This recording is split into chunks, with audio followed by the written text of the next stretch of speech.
ఈ రోజే డౌన్లోడ్ చేయండి, మీ ఫేవరెట్ షోస్ చూడండి. డాక్టర్ గారు, మరి ఒకప్పుడైతే వంకాయ కాల్చడము, టమాటాలు కాల్చి చారు చేయడము ఇలాంటివన్నీ వంటలు ఉండేవి. మరి ఈ రోజు మన ప్రేక్షకులందరికీ ఒక్కసారి అలాంటి వంటలు పరిచయం చేద్దామా? నొప్పుల మీద కాల్చేసరికి ఆ వాసనే వేరుగా ఉంటుంది. అలా కాల్చిన వాడితో ఏం చేసినా ఆ తినేటప్పుడు ఆ వాసన స్పెషల్గా తెలుస్తుంది. నొప్పుల మీద మరిగించిన పాలకిను గ్యాస్ స్టవ్ మీద కాసిన పాలకి డిఫరెన్స్ చాలా తెలుస్తుంది. అలా ఈ రసం చాలా స్పెషల్గా ఉంటుంది. మరి అట్లాంటి టమోటా అంటే న్యాచురల్గా ఉప్పు లేని లోటు లేకుండా మంచి టేస్ట్నిచ్చే ఫస్ట్ వెజిటబుల్ అనొచ్చు. దాంతో ఏం చేసినా చప్పదానం అసలు తెలియదు. అలాంటి రోస్టెడ్ టమోటాతో రసం ఎలా తయారు చేసుకోవాలి ఇప్పుడు మనం చూద్దాం. రోస్టెడ్ టమోటా చారు తయారు చేయడానికి కావాల్సిన పదార్థాలు: టమోటాలు 3, కొబ్బరి తురుము 1/2 కప్పు, పెరుగు 1/2 కప్పు, పచ్చిమిరపకాయలు 2, తేనె 1 టీ స్పూన్, అల్లము తురుము 1 టీ స్పూన్, జీలకర్ర 1 టీ స్పూన్, ఆవాలు 1 టీ స్పూన్, ఎండుమిరపకాయ 1, పసుపు కొద్దిగా, ఇంగువ పొడి కొద్దిగా, కరివేపాకు కొత్తిమీర కొద్దిగా. ముందుగా ఒక స్టీల్ జాలీని గ్యాస్ పొయ్యి మీద పెట్టేసి జాలీ మీద మనం తీసుకున్న నాటు టమోటాలు 3ని 2 పచ్చిమిరపకాయలు అట్లా పెట్టేసి మంట మీద మెల్లగా కాలనిస్తాం. టమోటాల్లో పచ్చిపోయేటట్టు అట్లా కాలనివ్వాలి, అన్ని వైపులా తిప్పి కాలనివ్వాలి. ఆ తర్వాత ఆ టమోటా తొక్కల్ని తీసేస్తాం, ఆ మామిడి రంగు అంతా కూడా పోతుంది అనమాట. పచ్చిమిరపకాయలు కూడా అట్లా తుంపేసి మిక్సీ జార్లో వేస్తాం. అల్లము తురుము, పచ్చి కొబ్బరి తురుము, తొక్క తీసేసిన టమోటా ముక్కలు కూడా అట్లా కట్ చేసేసుకుని మిక్సీ జార్లో వేసేస్తాం.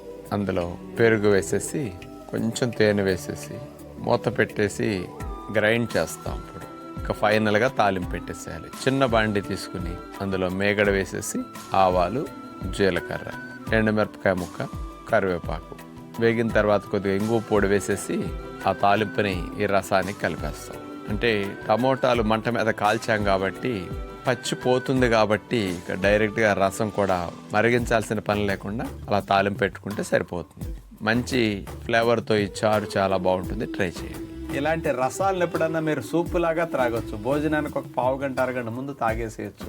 పుల్కాలు ఎక్కువ తింటాం, అన్నం తక్కువ తింటాం. అలాంటప్పుడు రసాలు రోజు కాసుకుంటే మీరు ఇండైరెక్ట్గా అన్నం ఎక్కువ తినేటట్టు చేస్తాయి. కాబట్టి అలా కాకుండా రసాలను అకేషన్గా ఎప్పుడైనా తయారు చేసుకోవడం మంచి తప్ప రెగ్యులర్గా వద్దని నేను చెప్తాను. ఎందుకంటే మీరు అన్నాలు ఎక్కువ తినేటట్టు చేస్తే జబ్బులన్నీ అన్నం తినడం వల్ల వస్తాయి. అన్నం తినేటట్టు ప్రోత్సహించే వంటలను కూడా మనం తగ్గించుకోవాలని గుర్తుపెట్టుకోవాలి. చూశారు కదండి, డాక్టర్ గారు చెప్పినట్టు ఆరోగ్యవంతంగా చారును తయారు చేసుకునే విధానం చూపించారు. కానీ ఈ చారుని నాకు తెలుసు డాక్టర్ గారు అన్నంతో తినే కంటే ఒక గ్లాస్ లో పోసుకుని ఇవన్నీ వేస్తాం, కానీ తాగితే ఇంకా బెటర్. అందుకే నన్ను సూపులా తాగితే బాగుంటుంది.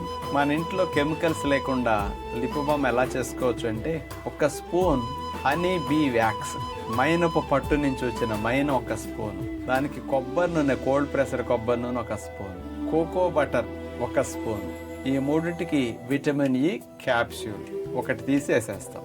ఇలాంటివన్నీ ఒక పాత్రలో వేసి జున్ను ఎట్లా వండుకుంటాం, నీళ్లు మరుగుతే అందులో గిన్నె పెట్టేస్తే చక్క బాయిల్ అవుతుంది. ఇక్కడ బాయిల్ అవుతుంది, లోపల బాయిల్ అవుతుంది.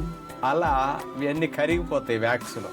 అట్లా మరిగిన తర్వాత దించుతున్నామనగా అందులో 2 రకాల ఫ్లేవర్లకు మనం వాడుకోవచ్చు.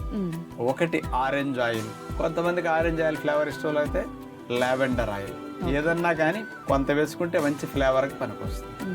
అట్లా దాన్ని దింపి చల్లారిన తర్వాత డీప్ ఫ్రిడ్జ్లో పెట్టేస్తే చక్కగా లిప్ బామ్ క్రీమ్ లాగా చక్కగా గడ్డగట్టేస్తుంది. దాన్ని రోజు కొద్దిగా తీసి మనం అట్లా అప్లై చేసుకుంటే మంచి ఫ్లేవర్తో మంచిగా స్మూత్గా ఈ పెదాలు పగిలిపోకుండా ఉండటానికి ఈ చలికాలం మీకు natural homemade lip balm లా ఇది బాగా ఉపయోగపడుతుంది. ట్రై చేయొచ్చు.